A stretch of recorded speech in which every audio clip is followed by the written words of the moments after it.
Okay, and welcome to the vlog. We are on entry number 17. Let's take a look at the market.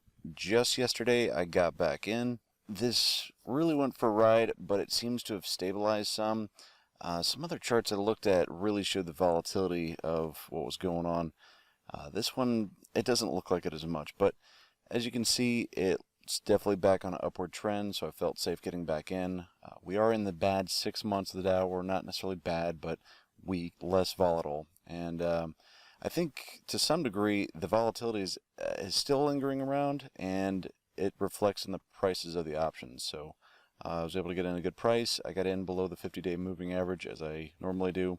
And now I've got a new rule to get out a lot quicker. So hopefully we'll be able to keep this up, and I'll let you know how it goes. To learn my favorite method, go over to Udemy. Links in the description.